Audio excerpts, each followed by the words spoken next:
Era un día muy importante que reclamaba una celebración especial con desfile y banda musical del rey. El rey estaba muy emocionado. Había invitado a asistir a dignatarios de todo el vasto imperio babilónico. Era un día que había esperado con gran expectativa y que él jamás se podría olvidar. Tiempo antes el rey había tenido un sueño muy extraño, de una gran estatua de distintos materiales. El rey no podía recordarlo. Por la gracia de Dios, Daniel pudo no solamente revelarle el significado del sueño, sino que también, cosa en extremo maravilloso, pudo reproducirle, en primer lugar, el sueño olvidado. Nabucodonosor no hacía más que pensar en ese sueño ahora interpretado. Después de todo, él era la cabeza de oro. Su reino no tenía rival en el mundo. Y ahora todos tendrían una vívida demostración de cómo era realmente la Gran Babilonia, de cuán grande era él. En una actitud harto arrogante, les ordenó a sus siervos que hicieran una gran estatua de oro. Esta imagen era toda de oro, no solamente su cabeza, sino también todo el cuerpo. Todos estaban asombrados ante la deslumbrante belleza de esta magnífica imagen. Era la forma en que el rey le quería decir al mundo que su reino duraría para siempre. En tal día especial, miles de dignatarios del imperio se reunieron para ser testigos de la dedicación de la imagen de oro de Nabucodonosor. De pronto la enorme multitud guardó silencio. Tocaron las trompetas y el emisario del rey proclamó a grandes voces: «Se ordena a vosotros, oh pueblos, naciones y lenguas, que al oír el sonido de la corneta, de la flauta, de la cítara, de la lira, del arpa, de la zampoña y de todo instrumento de música, os postréis y rindáis homenaje a la estatua de oro que ha levantado el rey Nabucodonosor. Cualquiera que no se postre y rinda homenaje, en la misma hora será echado dentro de un horno de fuego ardiendo». Se escuchó la música. Toda la gente se inclinó y adoró la imagen. Bueno, casi toda la gente.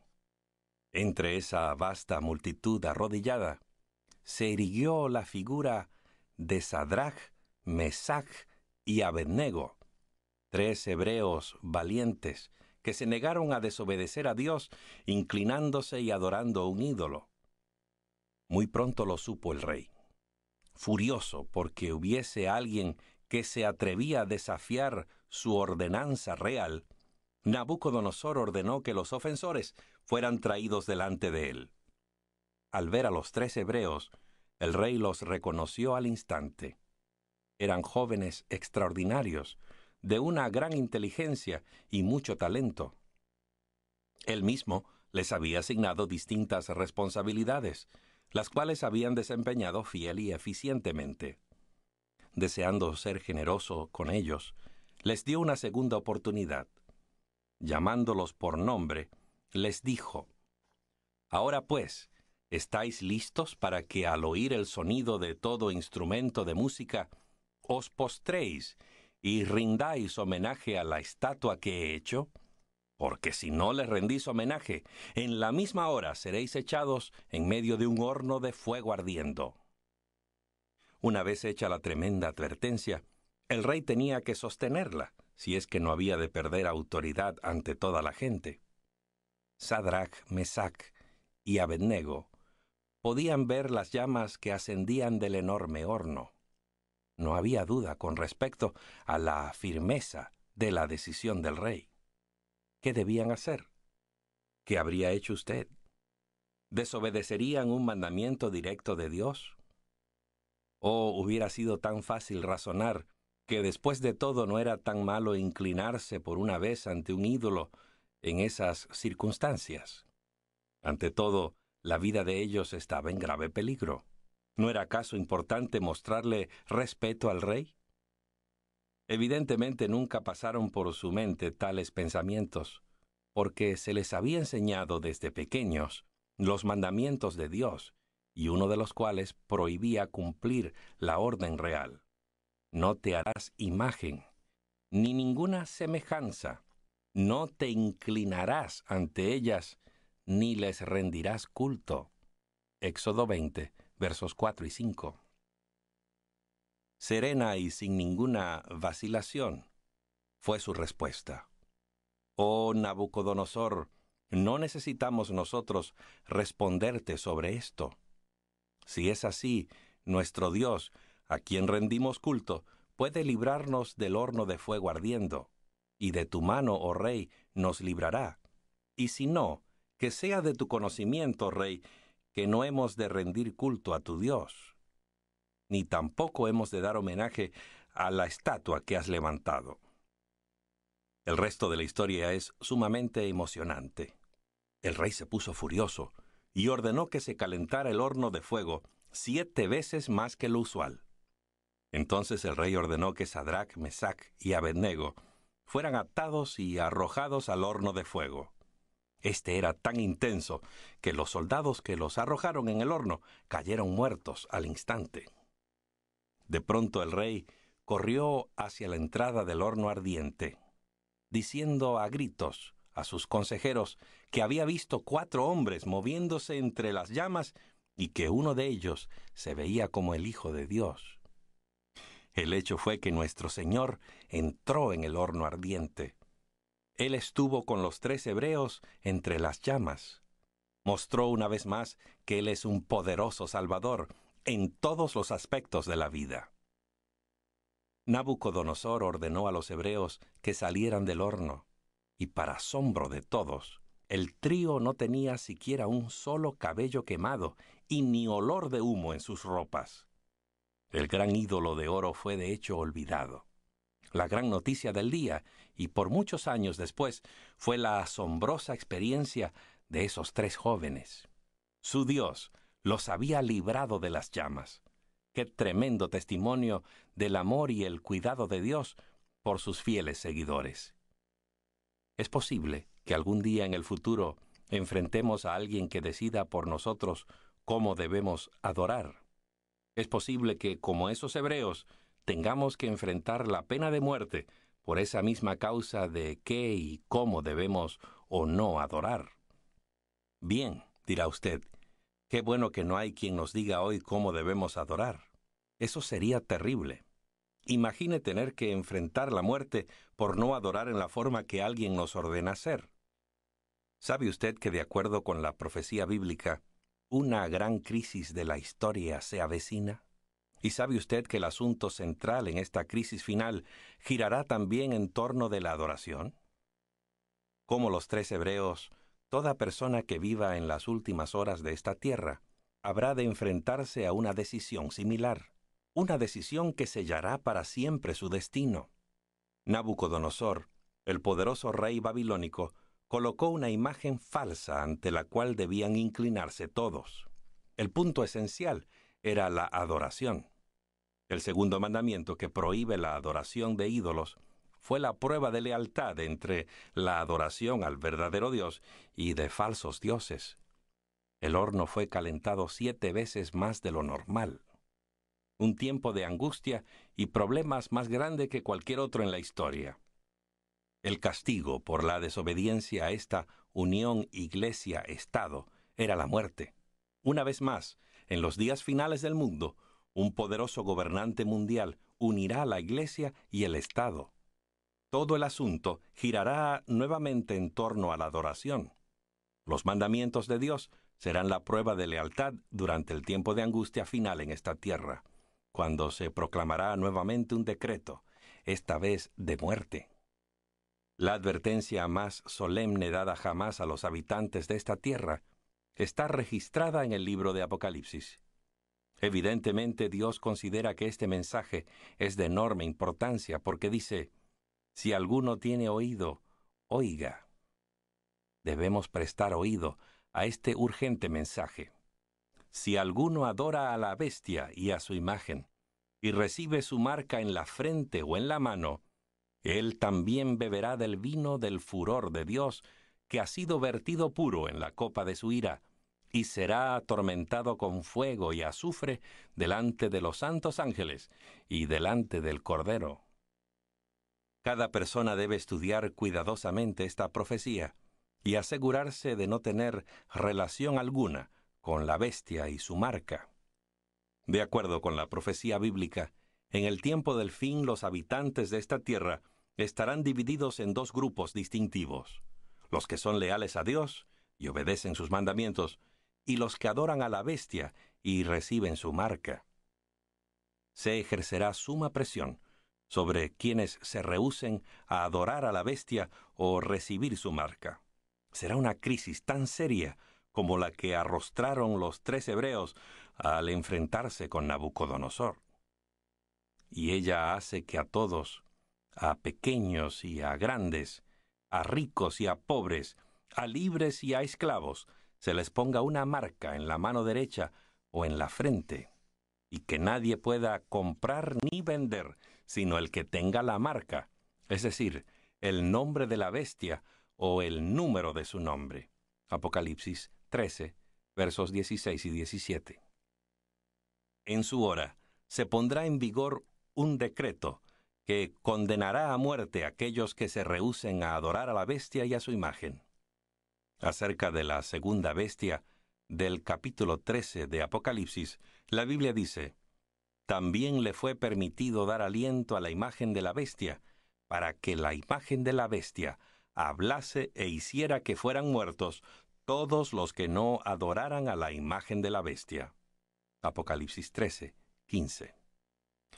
El hombre dice: «Si no adoras la bestia, ni te compraremos, ni te venderemos nada, y finalmente te quitaremos la vida». Dios dice: «Si adoras la bestia, beberás del vino de la ira de Dios». Cada persona en la tierra deberá enfrentar la decisión más difícil que jamás haya tenido que tomar. ¿Cuáles son esos juicios de Dios que van a ser derramados sobre los pecadores? El libro de Apocalipsis tiene la respuesta. «Vi otra señal en el cielo, grande y admirable. 7 ángeles que tenían las 7 últimas plagas, con las cuales la ira de Dios es consumada. 3 de las 7 plagas recaerán específicamente sobre la bestia y quienes la adoran. Ciertamente Dios no permitiría que sus juicios caigan sobre la gente sin una advertencia previa. Esto es maravilloso de parte de Dios. Dios no derrama las 7 últimas plagas sobre la humanidad antes de darles a todos una oportunidad de saber qué es la marca de la bestia y cómo evitar que se le imponga. Junto con su último mensaje de advertencia, Dios también proporciona la clave para desentrañar la profecía, de manera que podamos entender a qué se refiere. Nadie necesita afrontar sin preparación esta crisis que se avecina. Es de vital importancia que sepamos qué o quién es ese poder y cómo podemos evitar su marca. Vayamos a la profecía encontrada en el libro de Apocalipsis y leamos acerca de este poder. El apóstol Juan escribió: «Y él se puso de pie sobre la arena del mar, y vi que subía del mar una bestia que tenía 10 cuernos y 7 cabezas. Sobre sus cuernos tenía 10 diademas, y sobre sus cabezas había un nombre de blasfemia. La bestia que vi era semejante a un leopardo, sus pies eran como de oso, y su boca como la de león. Y el dragón le dio su poder y su trono y grande autoridad. Vi una de sus cabezas como herida de muerte, pero su herida mortal se había sanado, y toda la tierra se maravilló en pos de la bestia, y adoraron al dragón porque le había dado autoridad a la bestia. Y adoraron a la bestia, diciendo: ¿Quién es semejante a la bestia? ¿Y quién puede combatir contra ella? Y a la bestia le fue dada una boca que hablara insolencias y blasfemias, y le fue dada autoridad para actuar por 42 meses. Y abrió su boca en blasfemias contra Dios, para blasfemar contra su nombre, y contra su tabernáculo, es decir, contra los que tienen morada en el cielo. Y le fue permitido hacer guerra contra los santos y vencerlos. También le fue dado poder sobre toda raza y pueblo y lengua y nación. Y le adorarán todos los habitantes sobre la tierra, cuyos nombres no están inscritos en el libro de la vida del Cordero, quien fue inmolado desde la fundación del mundo.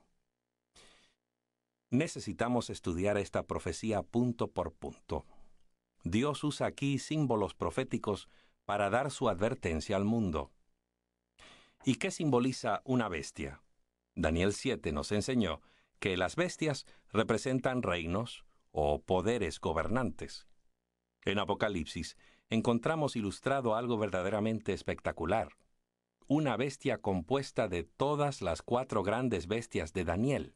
Una bestia nunca vista. Un repaso de las 4 bestias de Daniel nos servirá de instrucción y nos ayudará a entender el poder de la bestia que estamos estudiando ahora. ¿Qué poder representaba el león? Sí, Babilonia. ¿Y el oso? Efectivamente, Medo-Persia. ¿Qué imperio representaba el leopardo? Grecia. ¿Y la terrible bestia con 10 cuernos? Correcto, el Imperio Romano. La bestia de Apocalipsis 13 es un poder que sigue a esos 4 grandes imperios. Encontramos ahora algo extraño. Solamente un poder en la tierra tiene todas las características mencionadas en esta profecía. Las Escrituras y la historia secular lo certifican. Al referirse a esta bestia, dijo el apóstol Juan: «Y el dragón le dio su poder, y su trono, y grande autoridad». Apocalipsis 13, verso 2. Vemos que el dragón representa a Satanás, porque dice la Biblia: «Estalló entonces una guerra en el cielo, y fue arrojado el gran dragón, la serpiente antigua, que se llama Diablo y Satanás, el cual engaña a todo el mundo». Por supuesto, Satanás nunca se presenta en la batalla en forma visible. Siempre trabaja disfrazado, entre bambalinas, a través de otras agencias, poderes y personas. Apocalipsis presenta la imagen de una lucha gigantesca entre Satanás y la Iglesia. Y apareció otra señal en el cielo. He aquí un gran dragón rojo, que tenía 7 cabezas y 10 cuernos, y en sus cabezas tenía 7 diademas. El dragón se puso de pie delante de la mujer que estaba por dar a luz, a fin de devorar a su hijo en cuanto le hubiera dado a luz. Ella dio a luz un hijo varón, que ha de guiar todas las naciones con cetro de hierro, y su hijo fue arrebatado ante Dios y su trono. ¿Quién es este hijo varón? La respuesta es clara: Jesucristo. Se vio al dragón, o Satanás, trabajando desesperadamente mediante un poder mundial para destruir a Jesús. Eso es exactamente lo que sucedió. ¿A través de cuál nación estaba trabajando el diablo cuando Cristo nació? Al repasar la historia mundial, nos damos cuenta de que la Roma pagana, bajo el reinado del César, estaba en el poder cuando Cristo nació. Herodes, el Grande, decretó que se diera muerte en Belén a todos los bebés varones de hasta 2 años de edad, con el fin de destruir a Jesús al nacer. Un gobernador romano, Poncio Pilato, condenó a muerte a Cristo. Fueron soldados romanos quienes lo clavaron en la cruz, y un sello romano selló la entrada de su tumba. Satanás obró por medio de la Roma pagana para destruir a Cristo. Y Jesús resucitó y ascendió al cielo exactamente como lo había anunciado la profecía. ¿Le da esto confianza a usted en las profecías de la Biblia? La profecía anunció además que el poder de la Roma pagana daría a su vez su poder y su trono y grande autoridad a la bestia. ¿Cumplió la Roma pagana esta profecía? Si es así, ¿a quién le fue dado ese poder? Durante muchos siglos, la Iglesia romana usó un documento titulado La Donación de Constantino para probar su derecho a la ciudad de Roma. Este documento, que luego se probó de que era falsificado, le daba a la Iglesia el presunto derecho de gobernar la Roma de Occidente en lo político como en lo religioso. Este documento fue la base utilizada para justificar su autoridad política como reino, con el Papa como rey. En el año 300 después de Cristo, Constantino trasladó la capital de su reino a Bizancio y le cambió el nombre por el de Constantinopla, en honor de sí mismo. Al abandonar a Roma, Constantino le dejó el trono al obispo de Roma. Este vino a ser la cabeza de la Iglesia, así como lo es un rey en su trono. El resultado fue la unión de la Iglesia y el Estado, con la supremacía de la Iglesia sobre el Estado. La ciudad del Vaticano está situada en el centro de Roma, la ciudad que era el asiento del antiguo Imperio Romano. Continúa aún allí ahora, no solamente como poder religioso, sino también político. La mayoría de los países envían embajadores al Vaticano. Es muy importante que recordemos que la profecía está hablando de una organización o sistema teológico. No se está refiriendo a personas en particular. Hay un gran número de personas que adoran a Dios, pero que todavía no se han enterado de lo que usted está aprendiendo hoy en la profecía bíblica de la importancia de este poder. Un estudio cuidadoso de las características identificadoras de la bestia de Apocalipsis 13 muestra que se trata del mismo poder simbolizado por el cuerno pequeño de Daniel 7, que estudiamos antes. El profeta Juan dijo que este poder, representado por la bestia, tendría una marca distintiva y que trataría de imponerla sobre toda persona en el mundo. Y ella hace que a todos, a pequeños y a grandes, a ricos y a pobres, a libres y a esclavos, se les ponga una marca en la mano derecha o en la frente, y que nadie pueda comprar ni vender, sino el que tenga la marca, es decir, el nombre de la bestia o el número de su nombre. De acuerdo con la palabra de Dios, esta marca va a ser un símbolo de rebelión o deslealtad al gobierno de Dios. La Biblia describe claramente a otro grupo que no recibirá la marca de la bestia. Aquí está la perseverancia de los santos, quienes guardan los mandamientos de Dios y la fe de Jesús. No hay duda alguna de que este gran conflicto girará en torno a la obediencia a los mandamientos de Dios. Un grupo de personas recibe la marca de la bestia, mientras que el otro se mantiene leal y fiel a Dios, guardando todos sus mandamientos y teniendo fe en Jesús. El pueblo de Dios recibirá también una marca, pero esa marca será la de Dios, el sello de Dios.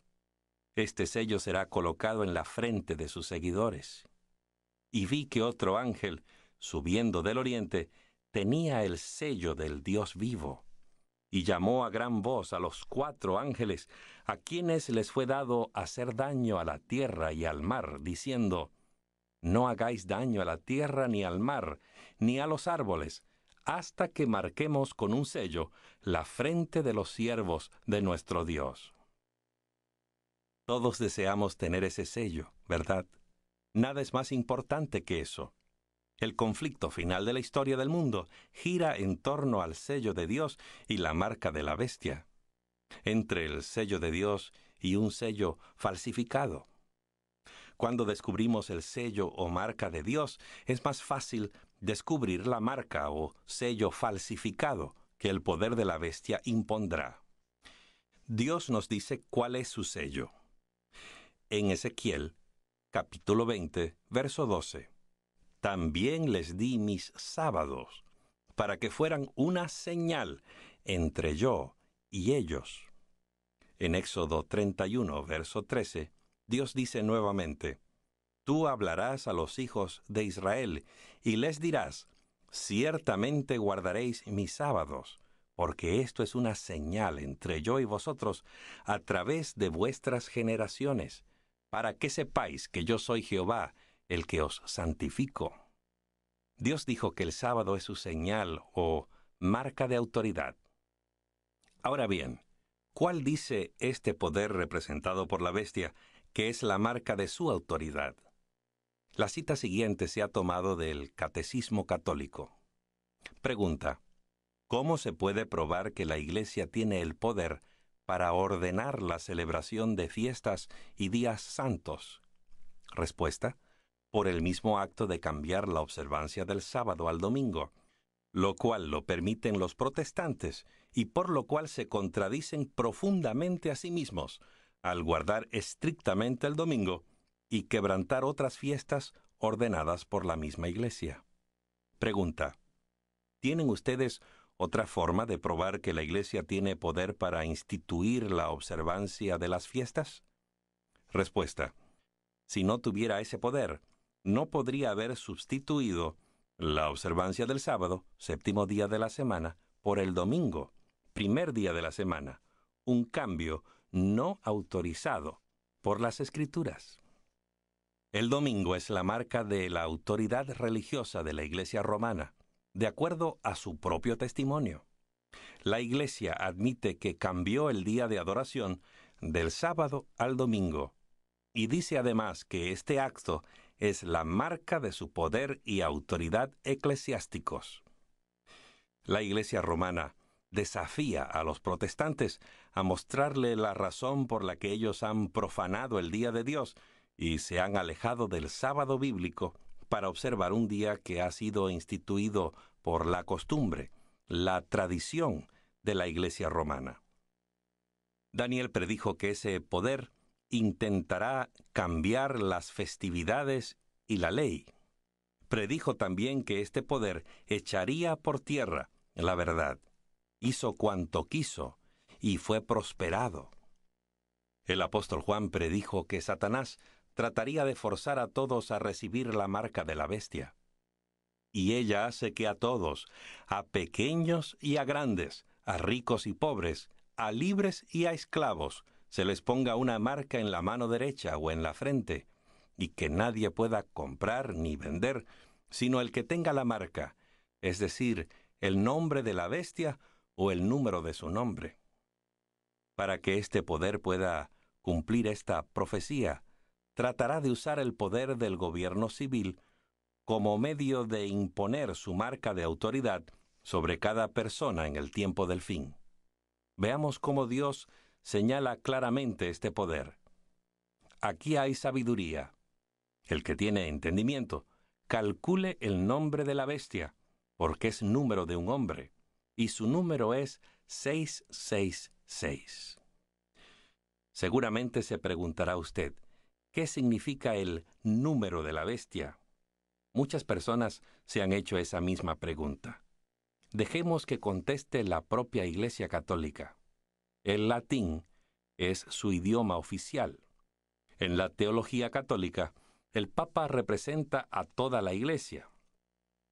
Uno de los títulos del Papa es Vicarius Filii Dei, que significa vicario del Hijo de Dios. Los católicos sostienen que la Iglesia, que es una sociedad visible, debe tener una cabeza visible. Veremos ahora el valor numérico de las letras latinas correspondiente al título. Vicarius Filii Dei. Vicarios, 5, más 1, más 100, 0, 0, 1, 5 y 0, igual a 112.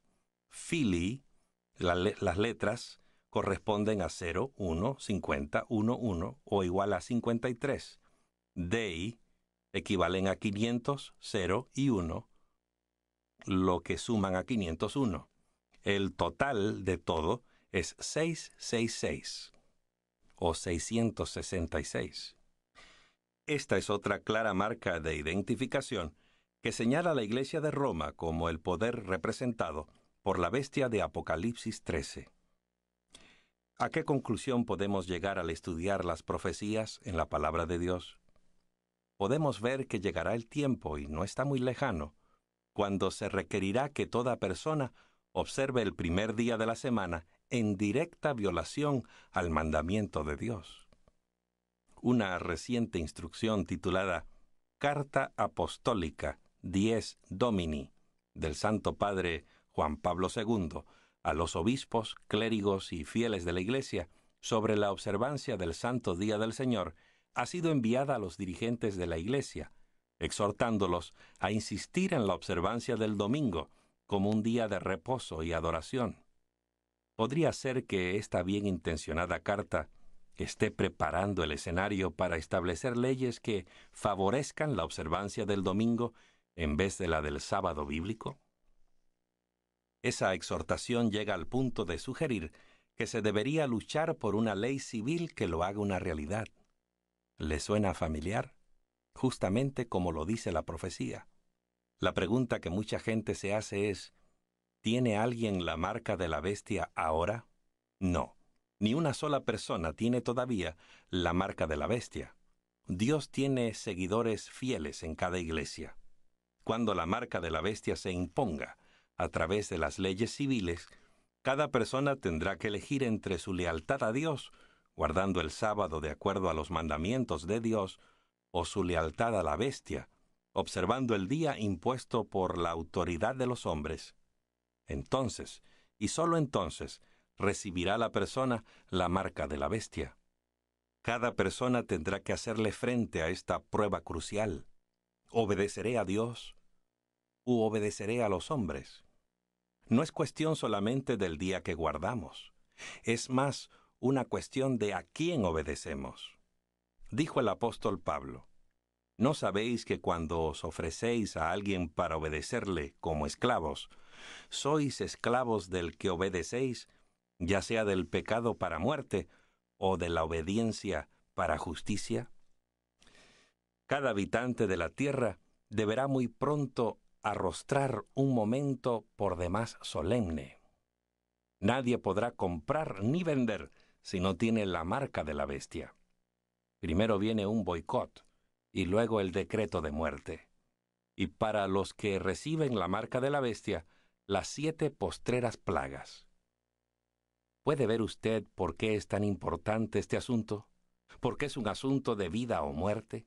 ¿Y por qué es tan vital que elijamos desde ahora mismo honrar a Dios? Hay buenas nuevas para quienes elijan honrar a Dios y recibir su sello. Tal vez no les sea posible comprar ni vender, pero Dios les promete, su pan les será provisto y su agua no faltará. Y con respecto a las plagas que serán derramadas sobre la tierra, Dios asegura, no tendrás temor de espanto nocturno, ni de flecha que vuele de día, ni de peste que ande en la oscuridad, ni de plaga que en pleno día destruya. Caerán a tu lado 1000 y 10,000 a tu mano derecha, pero a ti no llegará. Ciertamente con tus ojos mirarás y verás la recompensa de los impíos. Y si usted se pregunta qué sucederá, la Biblia dice, porque a Jehová, el Altísimo, has puesto como tu morada, no te sobrevendrá mal, ni la plaga se acercará a tu tienda, pues a sus ángeles dará órdenes acerca de ti, para que te guarden en todos tus caminos.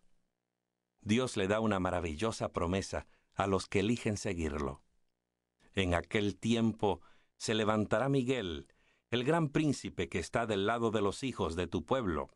Será tiempo de angustia, como nunca fue desde que existen las naciones hasta entonces.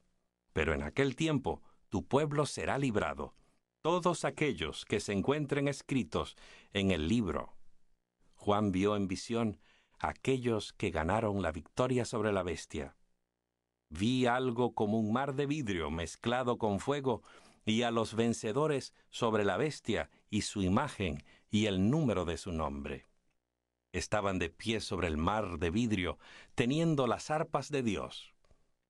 Aún ahora, Dios está instando a sus verdaderos seguidores a salir de la falsedad de los sistemas religiosos y seguirlo a Él plenamente. Salid de ella, pueblo mío, para que no participéis de sus pecados y para que no recibáis sus plagas. Amigo que me escuchas, seguir a Dios tiene su precio. Recuerda a los 3 hebreos que valientemente, aún frente a una muerte segura y sin detenerse a razonar, se pusieron de parte de Dios. por el Espíritu Santo, Dios te ha estado hablando en estas reuniones. Dios está haciendo su último llamado a un mundo que perece, a fin de que se prepare para la segunda venida de su Hijo, quien viene a llevar con él a los que han elegido seguirlo hasta el fin.